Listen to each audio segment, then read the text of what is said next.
I got the video just as I landed. Rain poured down in sheets, soaking the city I once called home. In the grainy footage, she stood at the steps of the old church. White dress clinging to her skin, hair matted to her face, mascara bleeding down her cheeks. A bouquet in one hand. A phone in the other. She kept looking down at it, waiting. For me. She thought I'd come. But I won't. Not after what she did. You don't stand someone up on their darkest night and expect them to show up on your brightest. I used to dream of this day. Her walking down the aisle. My heart racing. Her smile lighting up everything. I would have given my life to be the man she married. And once, I almost did. But that was before I found out. Before the lies, the betrayal, the ugly truth she buried behind soft kisses and sweet promises. Everyone's calling me heartless now. Coward.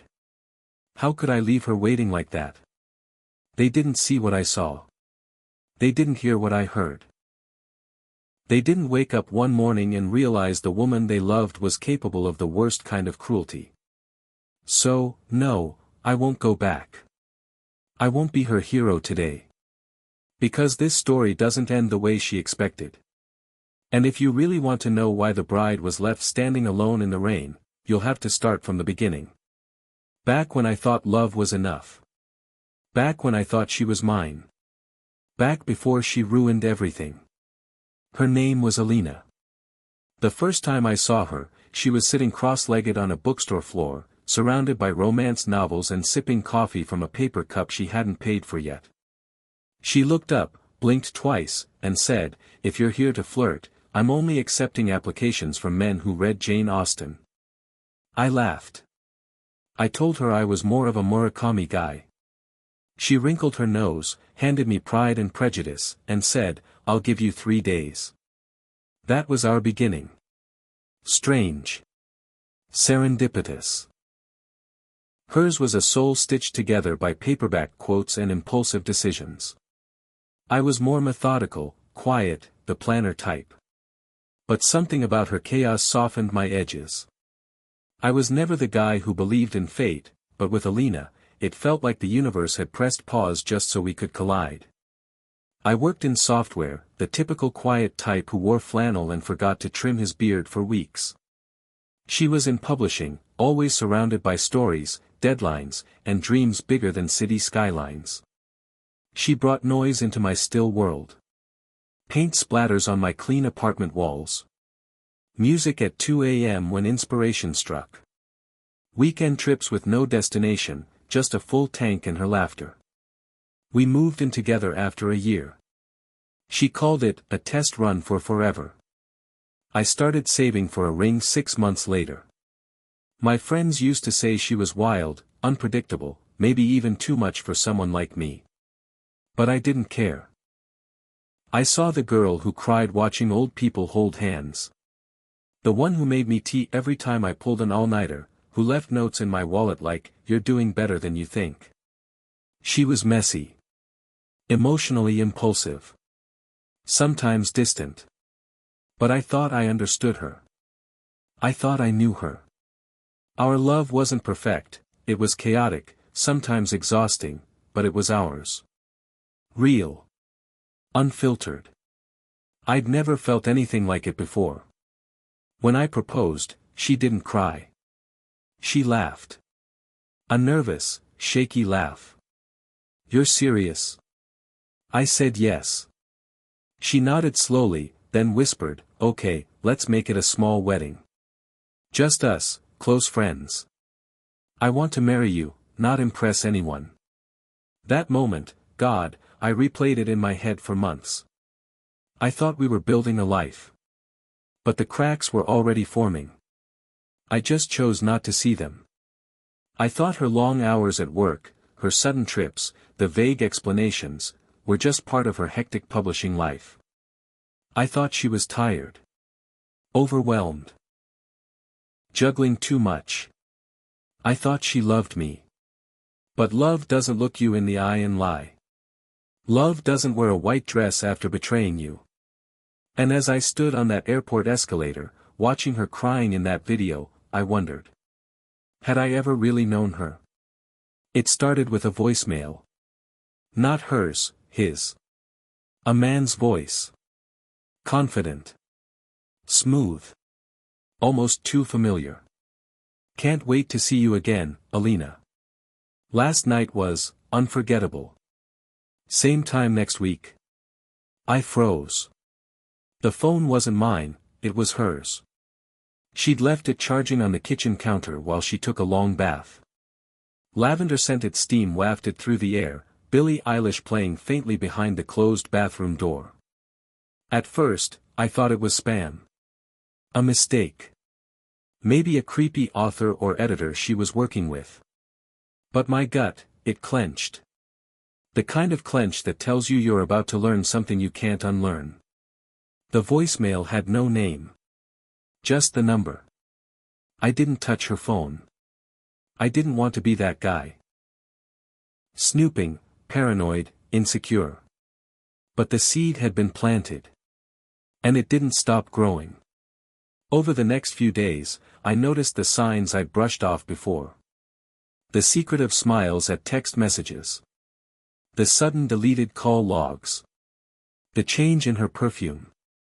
She said she was working late, more than ever. I started staying up. Waiting.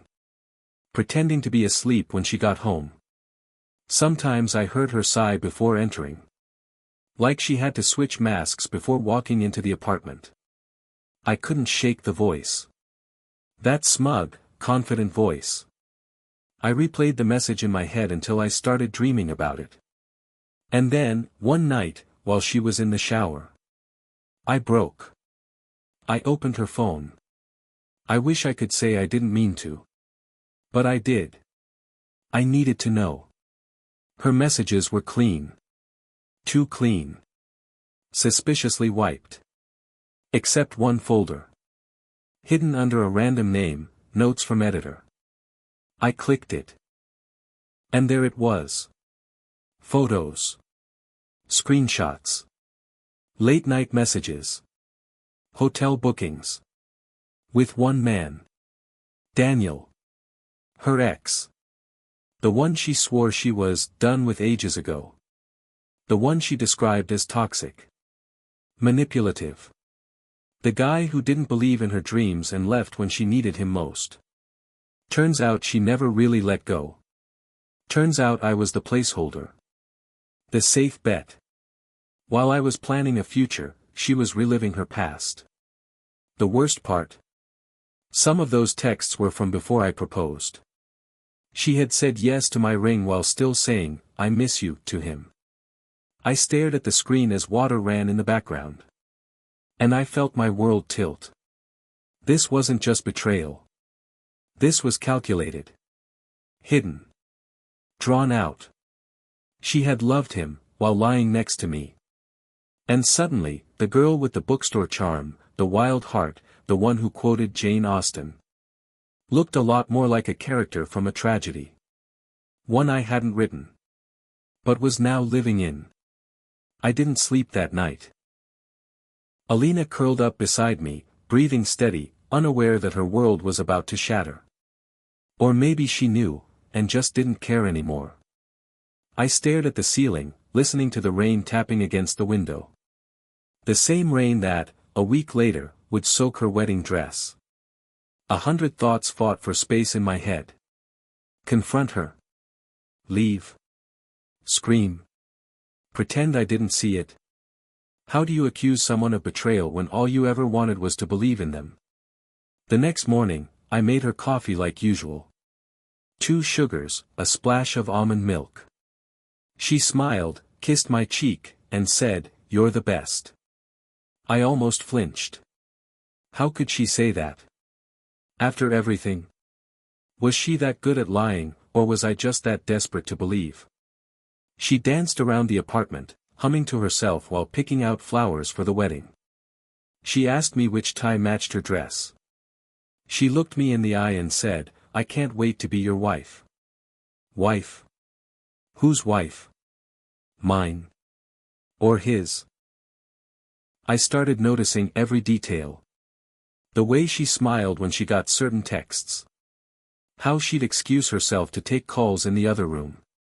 The name, Kira, suddenly appearing in her conversations a little too often. I wasn't stupid. I knew there was no Kira. But I said nothing. For days, I played along. A loyal fiancé. An eager groom. I needed time. To process. To plan. To decide what kind of man I'd be when this all ended. I started talking to my best friend, Sam. I told him everything. He said, "Bro, if it were me, I'd burn the whole thing down." But that wasn't me. I didn't want revenge. I wanted clarity. I wanted to know why. Why me? Why now? Why him? I remembered the way she used to hold my hand while we watched thunderstorms. The way she once said, "You make me feel safe in a world that terrifies me." Was that just performance? Was I just a stepping stone back to a man who once destroyed her?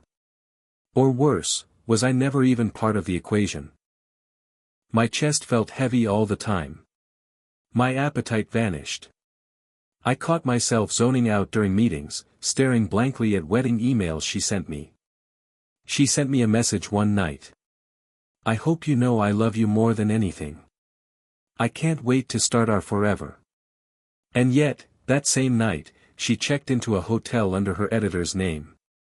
The same hotel where he had sent flowers. Still, I said nothing. I told myself maybe she'd snap out of it. That she'd call it off. That she'd realize I was the one still standing, still loving her, still here. But that was the cruelest lie of all, the one I told myself. The night before the wedding, we had dinner together. Candlelight. Wine. Her eyes sparkled with excitement. She said, "Tomorrow will be the happiest day of our lives." I looked at her for a long time. And then I asked, carefully, "Is there anything you need to tell me before we start this new chapter?" She blinked. "Like what?" I shrugged. "I don't know. Any doubts? Any ghosts from the past still haunting you?" She laughed. Nervously. "No. I'm exactly where I'm supposed to be. Exactly where she was supposed to be. Except her heart wasn't. It had already packed up and left. With Daniel. And I finally knew what I had to do. The morning of the wedding, I woke up before her. She was still curled under the covers, breathing softly, dreaming, maybe, of a future that wasn't ours. I sat beside her for a long time, just watching. There was a time I would have given anything to wake up next to her like this for the rest of my life. Now I couldn't wait to leave. I quietly packed the bag I had hidden under the bed for days. Passport. Wallet. Plane ticket. A pre-booked one-way flight to Istanbul. Far enough to vanish. Close enough to haunt her. She stirred as I zipped it shut. "Morning," she mumbled, eyes still closed. "You're not nervous, are you?" I almost laughed. Instead, I leaned down, kissed her forehead gently, and whispered, "Not at all." That was the last thing I said to her. 3 hours later, I was at the airport. And that's when the real twist hit me. As I sat waiting at the gate, my phone buzzed with a message from Sam. A video. At first, I didn't want to watch. I figured it was her, standing at the altar.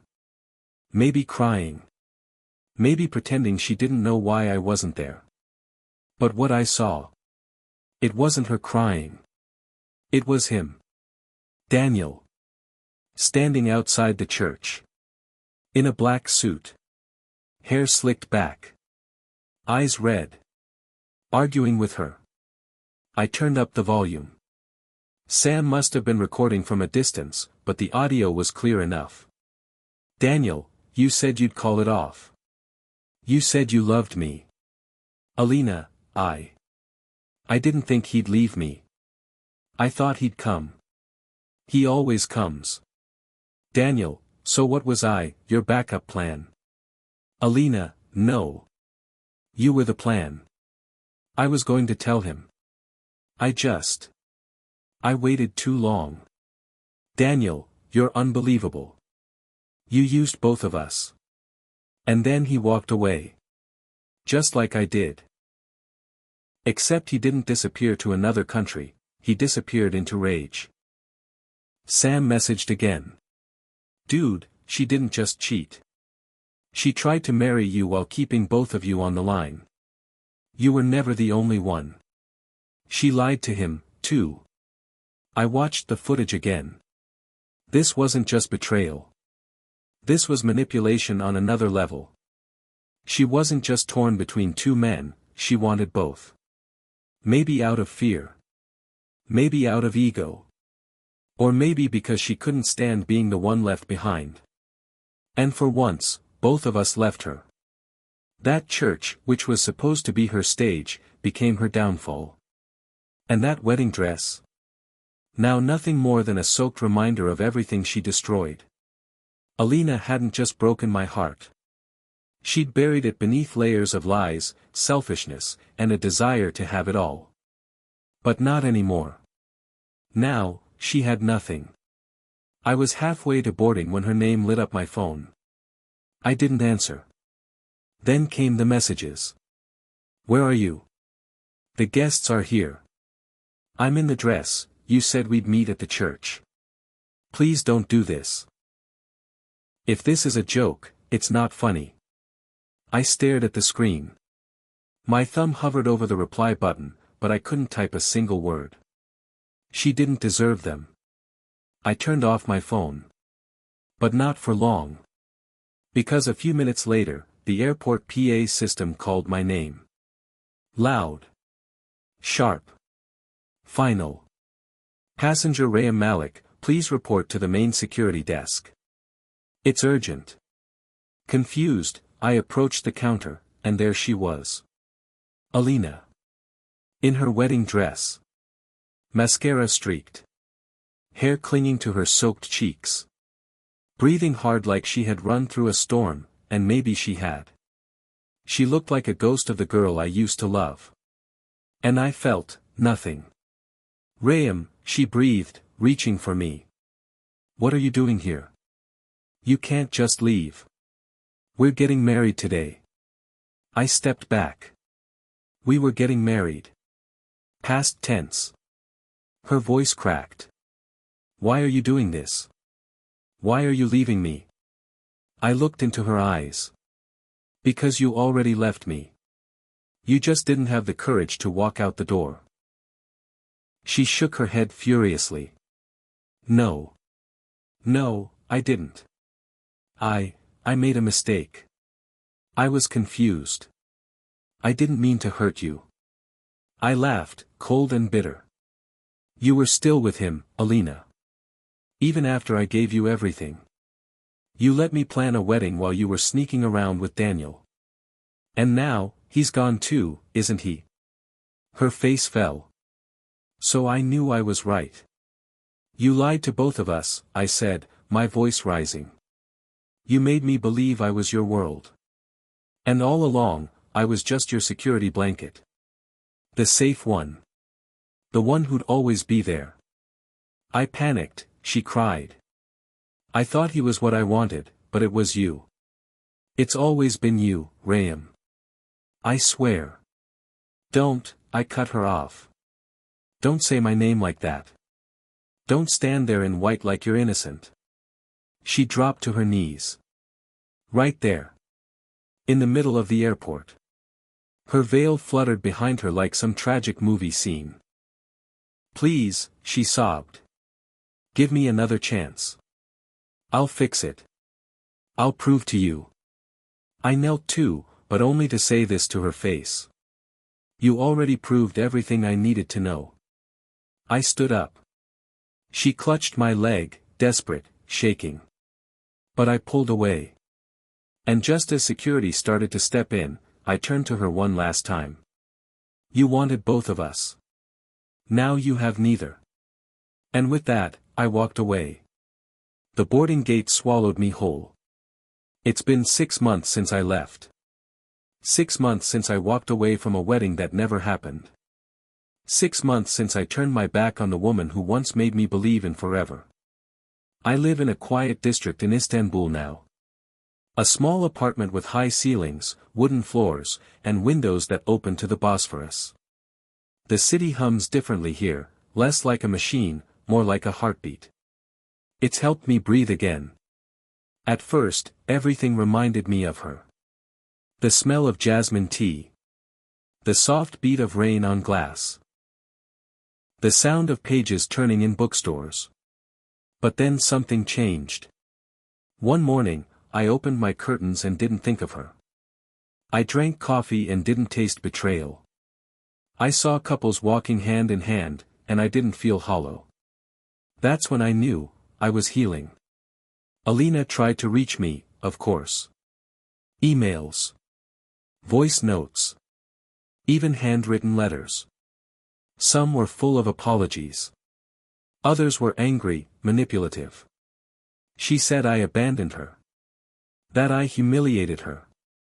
That I left her to face the world alone. But the truth? She was alone long before I left. She made her choices in secret, expecting I'd always be there when she was ready to come clean. But love doesn't wait forever in silence. It doesn't stand quietly beside betrayal and call it patience. I never replied to any of her messages. I didn't need to. Closure, I realized, doesn't always come from answers. Sometimes, it comes from acceptance. Daniel, I heard, went off the radar too.